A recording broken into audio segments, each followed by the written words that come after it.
ampun saya di Amerika ya. Ya ampun, saya anaknya tukang tambal ban gitu. Tapi kok saya bisa ya sampai ke Amerika.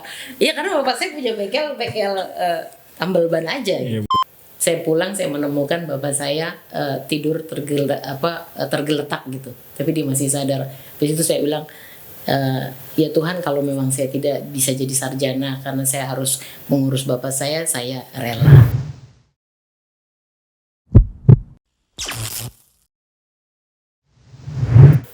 Assalamualaikum warahmatullahi wabarakatuh. Hai bro people, apa kabarnya? Semoga sehat selalu ya dan semangat menjalankan aktivitasnya sehari-hari. Welcome to podcastnya Biro Advokasi. Bro people, masih di Gedung Juanda 1 lantai 10, tepatnya di studio podcast Biro Advokasi. Masih bersama saya Randika yang akan menemani Bravo people semua dalam beberapa menit ke depan. Di podcast kita kali ini nih, kita akan membahas sesuatu yang asik, istimewa. Kenapa asik dan kenapa istimewa? Karena tentunya hari ini kami sudah menghadirkan seorang bintang tamu atau narasumber yang komplit. Beliau cantik, beliau menarik, beliau pintar dan tentunya luar biasa. Mantep gak tuh? Nah, sesuai dengan janji saya barusan ya, saat ini, sekarang nih di samping saya, beliau sudah hadir. Temu kita sudah hadir, tapi ya sebenarnya saya tuh agak sedikit ragu sih sebenarnya bro people nih menyebut beliau dengan sebutan tamu, kayak kurang pas sebenarnya. Kalau dibilang tamu tuh agak gimana gitu ya. Lawang faktanya nih ya, beliau itu adalah justru sebenarnya yang punya rumah di sini. Please welcome Ibu Tio Serafina Sihaan sebagai tamu kita pada kali ini. Ya Ibu Tio, selamat datang Ibu di podcast kita kali ini. Selamat pagi Andika. Wow, seru banget ini. Hostnya ini keren banget nih. Waduh. Semangatnya langsung bikin saya senyum-senyum. Apa kabar Ibu Tio? Baik sekali. Wah, luar biasa. mantap. Semoga sehat selalu ya Bu ya. Amin. Semoga Ibu selalu fit dalam menjalankan aktivitas pekerjaan sehari-hari Bu. Amin. Aduh. Makasih. Tapi gini Bu, tadi kan saya bilang Ibu sebagai tuan rumah juga, sebagai tamu juga. Ini perlu kita perjelas nih Bu, supaya kita ngobrol-ngobrol Bu. Jadi di podcast ini Ibu lebih milih jadi tamu atau jadi tuan rumah? Ini penting nih Bu. Gitu ini penting bagi saya. Iya, karena terkait dengan status saya dan status Ibu di sini. Jadi Ibu harus pilih. Ibu mau jadi tamu, apa mau jadi tuan rumah Bu di sini Bu? Ayo Bu, pilih Bu. Apa ya teman-teman? Kayaknya enak jadi tuan rumah sih ya. Waduh, padahal saya kepengen jadi tuan rumah di sini Bu. Ya udah. Gak deh, jadi saya tamu aja. Oh, tamu aja. Untuk kali ini Baik. saya jadi tamu dulu. Alhamdulillah. Saya jadi tuan rumah kalau gitu ya Iya, Bu ya. Alhamdulillah. Nah, sebagai tuan rumah yang baik Ibu, saya nggak lain dan nggak bukan. Sebenarnya cuman satu. Pengen mengucapkan selamat datang di podcast Biro Advokasi. Cuma itu aja sebenarnya Bu. Iya. Kan kalau sebagai tamu kita nggak bisa ngucapin selamat datang Bu. Aneh kan Bu. Masa saya tamu ngucapin selamat datang ke tuan rumah. Gitu aja sebenarnya Bu. Jadi gini Bu. Saya terus terang senang banget rasanya Bu pagi hari ini dan juga sebuah kehormatan bagi kami Bu. Tentunya tim podcast Biro Advokasi bisa kedatangan Ibu di sini Bu. Dan bagi saya pribadi juga sebuah kebanggaan nih Bu bisa ngobrol santai bareng Ibu di podcast kita kali ini. Itu sebenarnya. Dan untuk Ibu ketahui juga nih, kita sudah melakukan survei ke teman-teman di luar sana. Dan ternyata berdasarkan survei kita itu Bravo People di luar sana, ternyata banyak yang kepingin tahu sosok Ibu Tio seperti apa. Wow, mantep gak tuh? Selain itu, Bravo People juga pengen tahu sebenarnya Bu, Biro Advokasi itu lebih dalam seperti apa? Bagaimana sih Bu Tio dalam memimpin Biro Advokasi? Itu kenyataannya Bu. Nah di sini Bu, itu kan bentuk-bentuk kekepoan Bravo People tuh. Yeah. Nah di sini kita insya Allah nih Bu, kita bakal ungkap semua hal yang menjadi kekepoan para Bravo People. Oke Bu, setuju Bu? Setuju. Mantap. Kepo nih ya. Waduh. Jadi tersanjung. Ibu, sebelum kita mulai ngobrol-ngobrol kita pada pagi hari ini, mungkin ada yang pengen disampaikan dulu Bu ke teman-teman di sini atau ke Bravo People. Halo Bravo People. Bravo People ya, benar ya. Bener. ini Bravo People tuh kebanggaan saya semua itu. Orang-orang yang penuh dengan semangat. Bravo, semangat kemenangan. Baik Bu, langsung aja ya Bu ya. Sepertinya Bravo People udah gak sabar nih pengen ngobrol-ngobrol bilang sama Ibu nih. Mari kita mulai. Ibu, akhirnya Biro Advokasi punya podcast. Wah, ini dia kan. Sesuatu yang sudah lama kita nanti-nanti. Sesuatu yang sudah lama kita rencanakan. Akhirnya terwujud. Nah, bagaimana Bu pandangan Ibu terhadap lahirnya podcast alias podcast Biro Advokasi ini Bu? Jadi harus begini ya. Iya, podcast. Saya bangga banget nih dan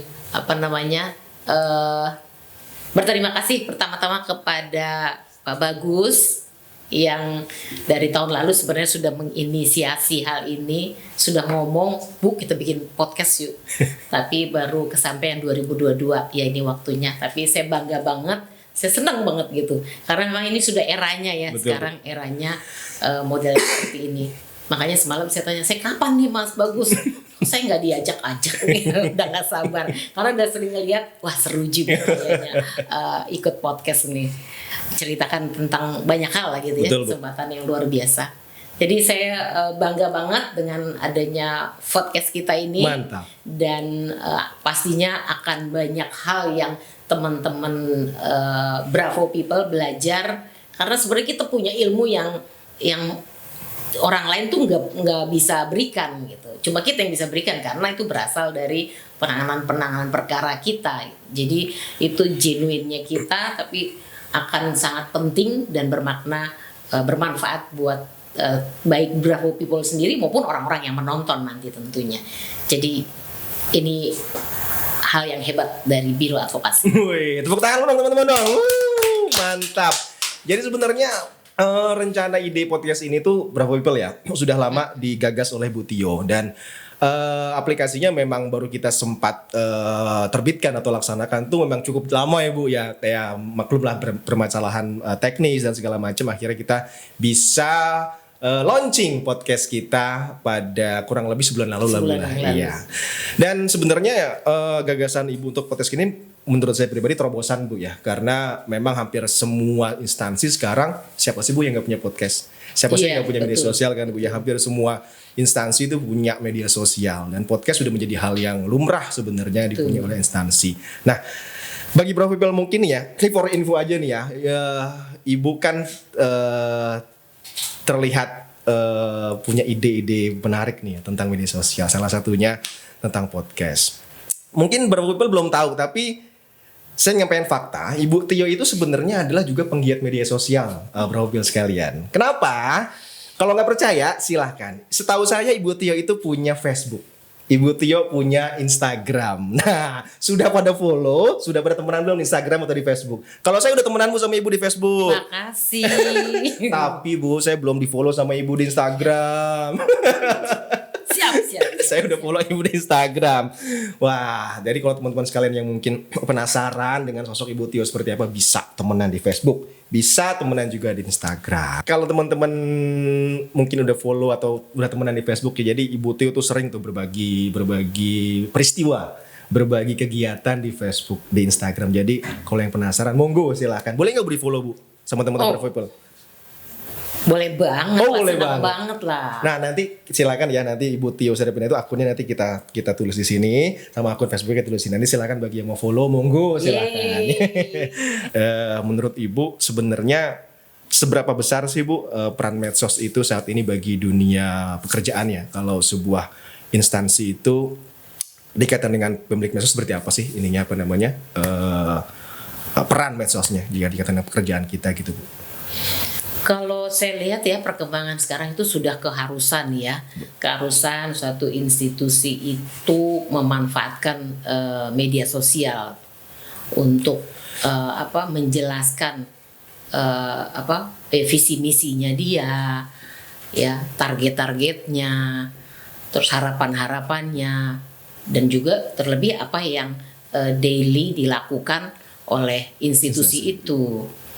Jadi mungkin dulu kita mindsetnya saya yang penting kerja gitu. Betul. Kan. nggak perlu publikasi gitu. Tapi sekarang zamannya nggak seperti itu. Iya. Harus dipublikasikan supaya orang lebih kenal, lebih tahu, dan manfaat kita juga lebih terasa gitu. Betul. Kan. Bahkan mungkin orang yang kita juga bisa jadi dengan mempublikasikan aktivitas kita jadi narasumber Iya. juga bagi orang-orang. Ya karena sekarang semua informasi kan lewat media sosial. Jadi itu benar-benar harus, makanya saya bangga banget kita sudah mulai dengan podcast ini. Nah, nanti bener kita harus bertanggung jawab nih kan, seperti Randika bilang tadi. Udah berani bikin podcast, bertanggung jawab dong. Betul. Dengan mengisinya. Betul. Jadi ini udah nggak bisa udah keharusan lah. Betul, Bu. Keharusan. Dan di Kementerian Keuangan kayaknya luar biasa banget kan, sejak ibu itu memang concernnya luar biasa dengan media sosial, strategi komunikasinya. Nah, kayaknya sih nggak ada satker yang nggak punya IG sekarang itu kan di Kementerian Keuangan. Itu saya bilang itu udah keharusan, dan kita sedikit tertinggal tapi nggak apa-apa, kita bisa kejar. Betul, Bu. Nggak ada yang istilah tertinggal, Bu. Yang penting bagaimana kita mengelola medsos kita ke depannya aja sih, Bu. Betul. Dan ternyata medsos tuh juga bisa menjadi brand image, membangun image instansi kita juga sebenarnya, Bu. Betul. Dari kayak sebelumnya Biro Advokasi yang mungkin ingin menaikkan jumlah engagement yang terhadap unit-unit di daerah, itu bisa melalui media sosial sebenarnya, dan menaikkan juga image Biro Advokasi di mata klien-klien kita atau stakeholder kita juga bisa melalui media sosial sebenarnya, Bu ya. Kalau kita bicara konteks manfaat tadi, sebenarnya manfaat media sosial itu terasa sih kalau menurut saya pribadi pada saat pandemi kemarin, Bu. Pandemi kemarin kan orang-orang berapa banyak sih yang mendapatkan informasi secara cepat, informasi mengenai pengobatan, mengenai hal-hal terkait COVID tuh yang paling cepat lewat media sosial. Iya. Bahkan media sosial itu menurut saya mengalahkan media mainstream ya, Bu ya. TV, radio pun sebenarnya udah kalah sekarang. Media-media itu menjadi nomor 2. Sekarang media sosial itu menjadi media utama menurut saya untuk informasi-informasi. Nah, bicara mengenai pandemi nih, Bu. Nah, kita kan sudah merasakan pandemi lebih dari 2 tahun ya, Bu ya. Waduh, banyak perubahan besar di masa pandemi itu. Semua berubah. Sosial kehidupan berubah, bahkan kehidupan pekerjaan kita di kantor pun berubah drastis ya, Bu. Dari yang biasa bertemu orang, bekerja melalui hard copy, sekarang kita sudah paperless. Nah, itu menjadi sebuah perubahan yang besar dan nyata di organisasi kita, Bu. Nah, sebenarnya pertanyaan saya sih sebenarnya ini aja, Bu. Bagaimana sih, Bu, kalau boleh minjem istilah anak Jaksel nih, Bro People ya. So, what is your day like di masa new normal saat ini, Bu? Jadi apakah lebih sibuk, lebih apa, gimana tuh, Bu? Iya, pandemi itu buat saya memang membuat perubahan yang luar biasa ya dalam nggak hanya kehidupan pekerjaan tapi kehidupan keseharian kita. Nggak bisa lepas lagi nih dari segala sesuatu yang sifatnya sudah online gitu kan. Kita rapat juga sudah online, dan mungkin teman-teman juga ngerasa gitu gimana, bahkan saya zaman pandemi aja ngajakin rapat malam-malam. Kita bisa selesai rapat jam 11 atau bahkan jam 12 malam. Jadi memang gaya hidup kita sudah berubah dengan pandemi kemarin. Sekarang walaupun juga balik ke new normal pun nggak balik ke yang dulu gitu kan, yang balik lagi ke seharian.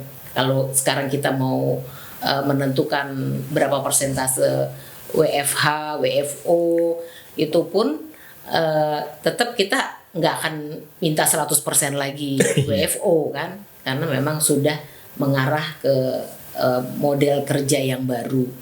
Jadi keseharian saya memang jadi ya itu kadang-kadang berjejer gitu kan, bisa 4, bisa 3 itu Zoom. Sekali rapat gitu kan. Bahkan 4 bisa, Bu? Iya, kemarin gitu kan pusing juga, ini kuping satu lain, di sini lain. Ini apa yang mau dilakukan? Sebentar ke sini, sebentar ke sana. Oh gitu. Ya, tapi ya akhirnya kita harus bisa juga seperti itu ya.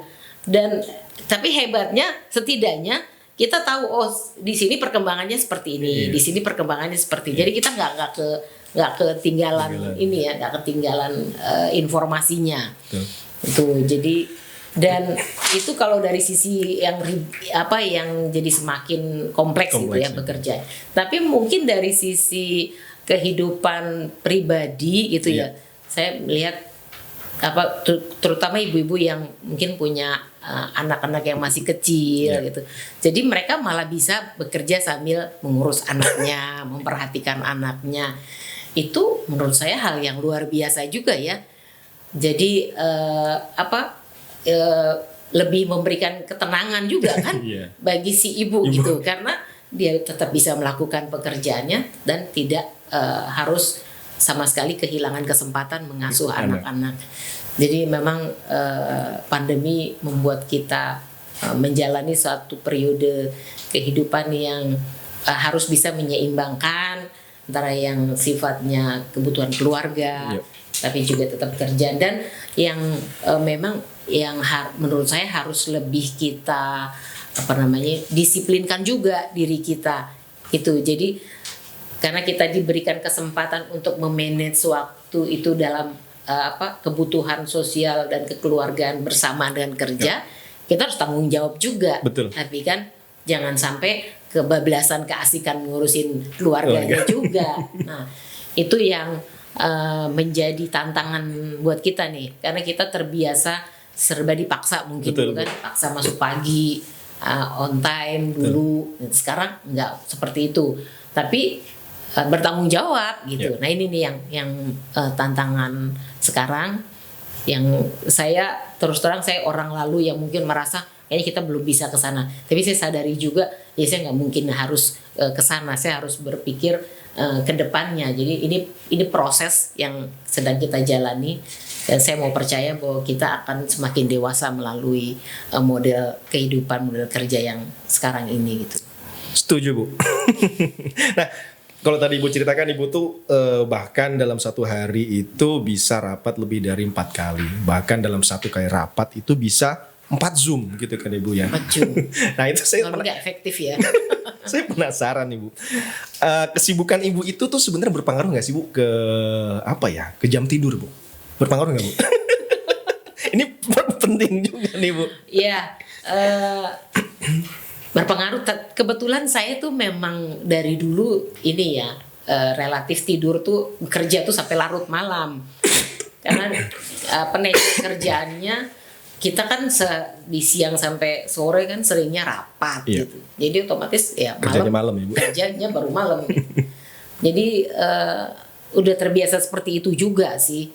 Cuman malah sekarang berusaha kembali, tetap harus dinormalkan lah, jangan nggak benar juga kan buat kesehatan. Apalagi sekarang usia sudah semakin ini, harus cukup juga istirahat. Izin Bu, kalau boleh tahu rata-rata dalam sehari itu kira-kira Ibu tidur berapa jam Bu? Kalau tidur kan umumnya di atas jam 12 ya. Jam 12, kadang bisa jam 1 gitu. Nanti ya harusnya jam 4 sih, saya berusaha jam 4 bangun gitu ya, karena ada ya ibadah pagi, momen-momen itu yang saya berusaha jaga terus gitu. Berapa jam? Tapi ya paling 4 gitu, 4-5 jam. 4 jam Bu sehari. Tuh dengerin ya Bravo People, seorang kepala biro aja tidurnya cuma 4 jam. Ini nih yang masih kayak begini-gini tidurnya 12 jam sehari Bu. Lebih bisa. Tuh dengerin ya, kalau mau jadi kepala biro coba mulai dari sekarang tidurnya 4 jam ya. Gitu ya Bu? Nggak gitu. Oke, gitu juga. Enggak lah. Itu kan kebiasaan saya memang. Baru onnya tuh malam. Kirain itu sesuatu yang harus ditiru Bu. Bu Tio, nih selain saya pengen bertanya, ternyata juga Bravo People nih sudah ada pertanyaan juga nih Bu. Saya pengen membacakan pertanyaan dari Bravo People yang sudah masuk ke podcast kita. Wow. Pertanyaan gini Bu, jadi kepala biro itu rasanya bagaimana sih? Lebih banyak enaknya atau enggaknya? Aduh, ini pertanyaannya. Rocker juga manusia ya Bu ya. Ya kepala biro juga ya manusia juga. Nih mungkin gini kali Bu ya, pertanyaannya lebih spesifiknya saya jelaskan. Mungkin maksud dari dia itu, seorang kepala biro itu pernah gak sih merasa kesel, stres, atau gregetan gitu sama pekerjaannya, atau mungkin sama anak buahnya gitu Bu? Kira-kira pernah gak tuh kayak gitu Bu? Ya pasti pernah lah ya. Tadi kan itu rocker juga manusia. Saya juga manusia gitu. Malah saya sih pas datang ke sini tuh kan udah lihat kemampuannya teman-teman biro advokasi gitu. Jadi udah Biro Bankum waktu itu ya, udah pas ditawarin itu jadi pindah ke biro advokasi. Saya pikir wah ini tenang nih, orang-orangnya udah jago-jago gitu kan penanganan perkara. Lagi saya juga nggak menangani perkara sebelumnya. Jadi bahwa kemudian terus kita ada apa namanya stres gitu kan, ada kurang puas, itu kan proses bahwa kita harus ada apa perbaikan. Jadi ya sebenarnya sudah baik teman-teman. Jadi kalaupun saya enjoy banget sih sebagai kepala biro advokasi itu ya, apalagi saya belajar banyak sebagai seorang advokatnya pemerintah tuh. Wow, ternyata saya sampai nggak lama saya di biro advokasi, saya diwawancara hukum online. Terus ditanya, dulu ibu sebenarnya cita-citanya apa? Saya cita-citanya sebenarnya jadi guru gitu. Tapi iya guru SD malah. Tapi bapak saya bilang enggak, kamu harus masuk sarjana hukum. Kamu harus pinginnya kayaknya bapak saya jadi hakim. Tapi saya nggak suka peradilan gitu, karena ya kita tahu gitu ya, apalagi zaman dulu kan peradilan benar-benar mafianya. Enggak Pak, saya nggak berani menghadapi situasi seperti itu. Tapi setelah saya jadi kepala biro advokasi, jadi nggak pernah nanganin, tapi langsung jadi kepala biro yang saya terus harus memberi guidance gitu kan. Saya maunya jawaban kita begini, saya maunya posisi kita seperti ini. Lalu saya malah bilang wah ini luar biasa banget jadi seorang kepala biro. Saya mengendalikan penanganan perkara, perlindungan pertahanannya, keuangan negara nih kalau kita digugat-gugat, wah itu buat saya exciting sekali gitu. Makanya saya baca putusan terutama ya kan, putusan itu kan ininya hakim ya, bagaimana hakim membuat pertimbangannya, terus saya belajar bagaimana penggugat membuat gugatan itu, luar biasa sekali ilmunya gitu. Jadi saya benar-benar bersyukur banget gitu. Sempat masih bilang, aduh Tuhan baik banget sama saya gitu ya. Saya udah tahu hukum, tapi saya diberi kesempatan jadi kepala biro advokasi gitu, yang langsung saya harus menentukan posisinya gitu. Oke lah kalau penanganan perkaranya pasukan saya bisa berjalan gitu. Tapi posisi kita di mana kan saya ini yang menentukan. Waduh, ini jalan hidup saya kok indah banget dibuat Tuhan gitu sampai saya harus kesini. Karena ini nggak semua orang loh. Bahkan saya sempat bilang kan sarjana hukumnya Kemenkyu itu harusnya masuk dulu ke biro bantuan hukum. Siapa tuh angkatan kamu yang pernah saya ngomong gitu. Belajar dulu 2 tahun menangani perkara di sini supaya ilmu hukumnya tuh terpakai, lengkap. Baru kalian masuk ke sana. Jadi buat saya bahwa kita ada stresnya, ada keselnya, itu sih ya memang biasa namanya pekerjaan semudah apapun, tinggal bagaimana kita menyikapinya. Malah saya minta maaf ya Bravo People. Maaf ya kalau terlalu banyak salah lah, banyak maunya gitu ya. Ya maklum lah gitu, karena saya terlalu excited, kita harus membela negara. Itu jadi berbahagialah Bravo People jadi penanganan perkara, jadi advokatnya negara. Berbahagialah. Tuh denger ya. Tidak semua orang punya kesempatan begitu dan ilmunya nanti luar biasa ya. Wah kalau ibu ngomong gini ntar pada pengen masuk advokasi semua gimana bu? Nggak apa-apa. Oh nggak apa-apa ya. Jangan lama-lama tapi harus segera nyebar. Oh gitu.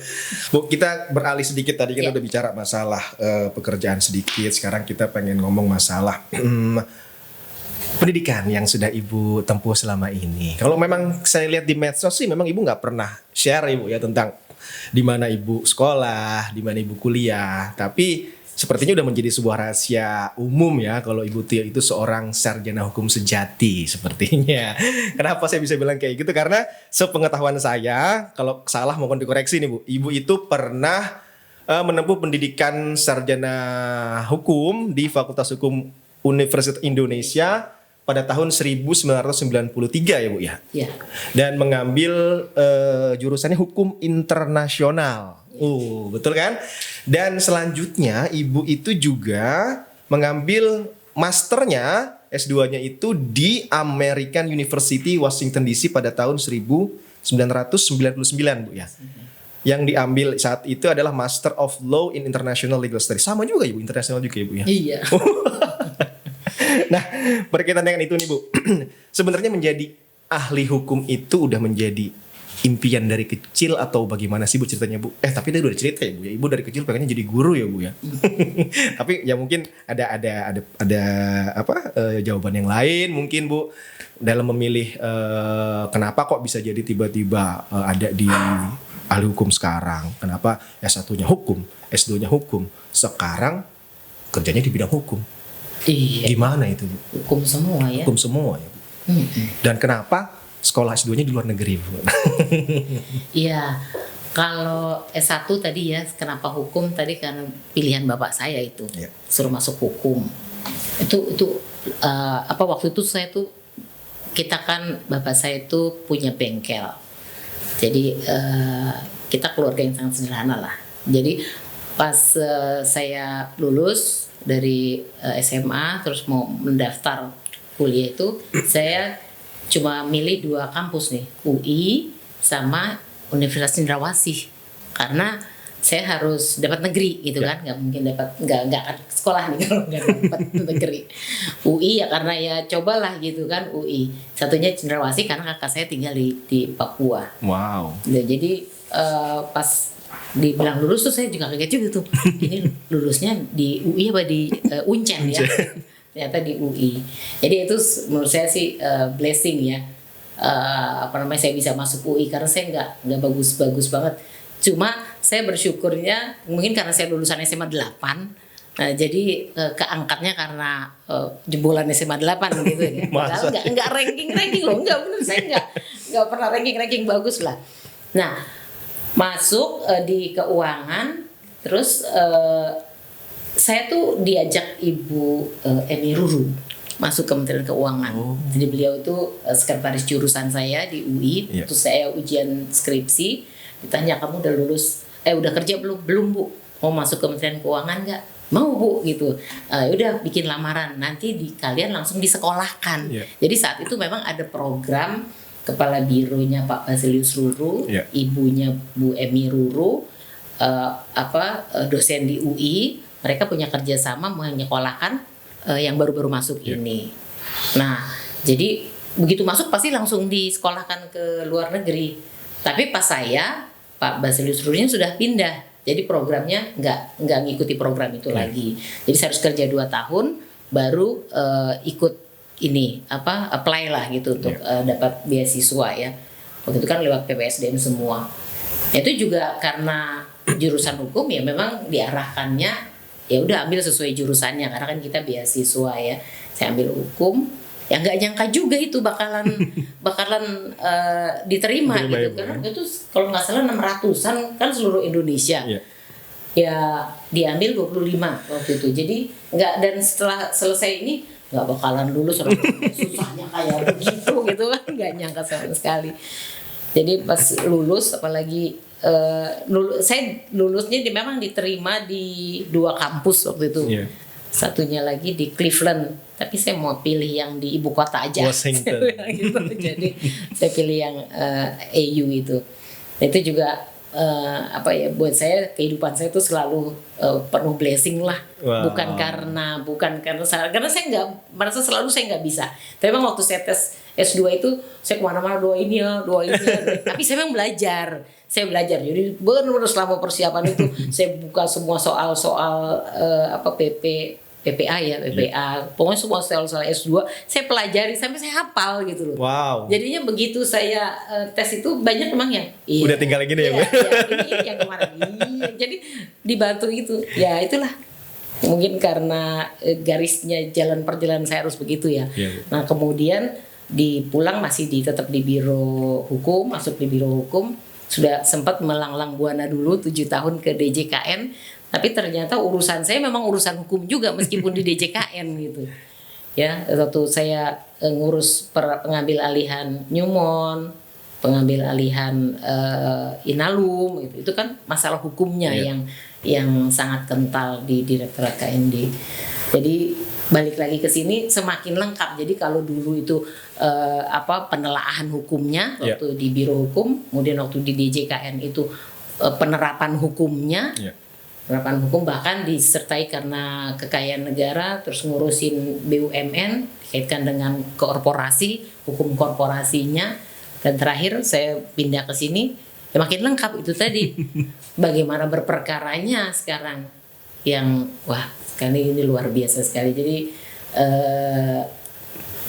bahagialah saya, nggak berpikir untuk besok setelah ini mau dihukum lagi, jadi nggak berpikir, tapi selama saya bekerja saya benar-benar ternyata ya itu pilihan bapak saya mengenal saya sebagai putrinya itu dengan dari keseharian saya, dia mengenal saya dengan baik, Ya, Bu. Saya akan jadi seperti apa ternyata dia. bener ya Bu. Benar Ya? banget. Jadi berbahagialah, jadi memang keren. perlu nurut sama orang tua. Tuh. Karena orang tua tuh kenal anaknya. Kenal anaknya. Iya. Betul, saya setuju Bu. Nah, kan kalau kita lihat tadi Ibu tuh hukum semuanya pokoknya hukum. Kalau kita bicara mainstream Bu ya, itu kan pastikan cita-cita mainstream seorang sarjana hukum itu kan menjadi lawyer, kalau nggak lawyer ya notaris. Iya. Tadi Ibu juga sempat cerita kalau masuk ke Kementerian Keuangan itu ada orang yang ngajak ya Bu Erurut Bu Emi Ruru ya Bu ya. Pasti kan saat itu kan ada ini nggak sih Bu pada saat itu apa saya masuk aja atau enggak masuk gitu Bu. Kira-kira ada pertimbangannya apa sih Bu kok tiba-tiba Ibu pengen jadi masuk jadi PNS Kementerian Keuangan gitu Bu? Kalau itu saya tuh di kampus kan aktif di Rokris gitu ya, Persekutuan Rohani Kristen.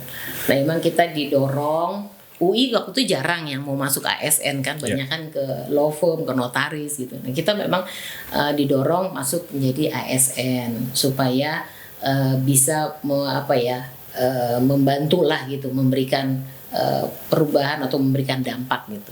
Harapannya seperti itu, tapi saya mau deh, saya mau jadi PNS. Jadi memang begitu saya lulus, saya langsung bilang saya akan jadi PNS.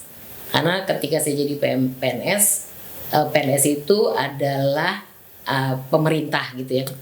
Pemerintah itulah yang membuat kebijakan-kebijakan negara ini. Jadi nanti kita akan ada di tangan kita tuh kebijakan. Jadi kalau kita masuk, saya ikut membantu membuat kebijakan negara ini. Nggak tahu tuh kecil-kecil udah sok tahu begitu ya. Jadi itu memang dorongan dari kampus. Jadi yang saya nggak ada pernah melamar ke kantor law firm. Sehingga saya cuma mengajukan lamaran 5, semuanya PNS termasuk BI 1. Nah yang dari 5 itu yang dipanggil yang ini Kementerian Keuangan. Yang lainnya nggak panggil sampai saya sudah jadi CPNS. Saya di sini baru BI panggil. Nah, kecewa nggak Bu? Iya itu gimana ya? Kan lebih seru BI ya. Waduh, pernyataannya Ibu. Saat itu. Tapi sih masih udah CPNS, saya bingung gitu. Cuma dilalanya dia nyuruh saya tes hari Minggu. Hari Minggu dan hari itu hari ulang tahun saya. Waduh. Jadi saya bilang gini, masa hari ulang tahun saya hari Minggu, terus saya itu nggak ke gereja dong gara-gara saya mau ikut ujian dia. Berarti itu nggak tempat. Pertimbangannya itu loh. Itu nggak tempat saya. Berarti tempat saya udah di sini. Ya udah saya mantapkan. Saya nggak hadiri, panggilan itu sama sekali. Nggak saya coba-coba lagi. Udah saya mantapkan hati saya di sini. Gitu, ternyata memang perjalanannya malah dilancarkan ya Bu ya? Iya. Dengan mantapan hati sekarang ada di posisi kepala biro. Mantap. Iya, gak terbayang kalau saya ingat masa kecil saya waktu sekolah di Amerika tuh begitu mulai hari pertama kuliah gitu ya di jalan jalannya sekolahan saya tuh Gunung Sari kali bukan? Avenue dong. Nggak ada ya. Udah lupa. Itu saya sampai ya ampun saya di Amerika ya. Ya ampun saya anaknya tukang tambal ban gitu. Tapi kok saya bisa ya sampai ke Amerika.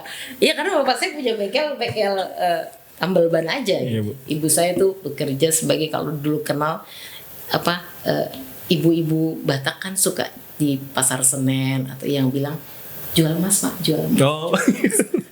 Itulah pekerjaan ibu saya. Jadi saya dibesarkan dengan penghasilan itu oleh ibu saya. Wow. Dan bahkan ibu saya berhenti dari kerjaan itu, dia di boleh nggak diceritain? Boleh Bu. Dia sedikit saja dia dikejar-kejar polisi karena ternyata dia membeli emas dari mas curian lah, mas curian. Tapi ibu saya nggak tahu bahwa itu mas curian. Kemudian tapi karena ibu saya baik dengan pedagang-pedagang mangga di pasar Minggu, ibu saya bukan di pasar Minggu. Jadi dia diinfokan sama para pedagang, ibu dicari-cari polisi. Jadi ibu jangan datang dulu ke sini. Bahkan saya sempat mengantar ibu saya, saking dia ketakutan dengar sirene mobil, dia pikir mau nyari dia langsung lari ngumpet. Akhirnya kita bilang sama kakak saya di Papua, dua-duanya kami 3 bersaudara, saya bilang mama kayaknya sudah sangat stres di sini, lebih baik kita pindah dulu deh ke Papua. Itu saya pergi mengantar ibu saya, kita cuma bawa uang 50.000 rupiah, tapi naik kapal 1 minggu dulu ya, naik kapal dari Jakarta ke Papua. 1 minggu Bu? 1 minggu, wow. Karena kan berhenti, jadi 1 minggu persis sampai sana. Itu tapi ya karena di kapal kan udah tersedia semua makanan, semua. Jadi nggak ada masalah. Jadi dengan uang 50.000 pun kita aman sampai ke Jayapura. Jadi sana saya nunggu pesawat balik, kapalnya kembali lagi. Seminggu kemudian kan, 2 minggu kemudian saya balik lagi dengan pesawat itu ke Jakarta. Itu memang masa kecil saya. Mungkin saya ditempa untuk akhirnya jadi bergantung sama Tuhan ya, karena saya nggak punya siapa-siapa yang untuk saya andalkan. Kemudian bahkan pada saat ibu saya di sana, disitulah saya ngerjakan skripsi saya itu hampir 2 tahun. Saya nyesel juga karena judul namanya internasional kan, literatur saya semua bahasa Inggris. Susah banget ya ampun. Dan bahkan saya waktu itu sampai komputer pun belum punya kan, paling ke kampus. Akhirnya malam-malam ada temen yang ke rumah saya aja ngerjain skripsinya. Jadi memang masa kecil saya tuh berat, penuh perjuangan. Waktu saya menyelesaikan skripsi, saya hanya berdua bapak saya di rumah karena ibu saya kami ungsikan, dan bapak saya dalam kondisi sedang sakit. Saya pernah konsultasi ke dosen saya, Pak Kepala BUPLN. Aku lupa ya, dosen membimbing saya. Nah ke sini kan, ke Senen, ke kantor Kuitang. Saya pulang, saya menemukan bapak saya tidur tergeletak gitu, tapi dia masih sadar. Di situ saya bilang, ya Tuhan, kalau memang saya tidak bisa jadi sarjana karena saya harus mengurus bapak saya rela, saya ikhlas, saya bilang. Tapi ternyata tiba-tiba teman saya banyak yang bantuin, kamu mau pergi kemana aja, kita antar. Jadi saya diantar, mau cari bahan, jadi saya bisa lebih cepat pulang, pergi ke rumah saya, ngetik apa ke rumah saya, kamu nggak perlu jauh. Waduh, itu luar biasa lah perjalanan. Tepuk tangan dong. Dengernya ada mengharukannya, ada unsur semangatnya. Aduh, kayaknya bisa dibikin podcast tersendiri nih Bu tentang cerita ibu nih, ya nggak sih?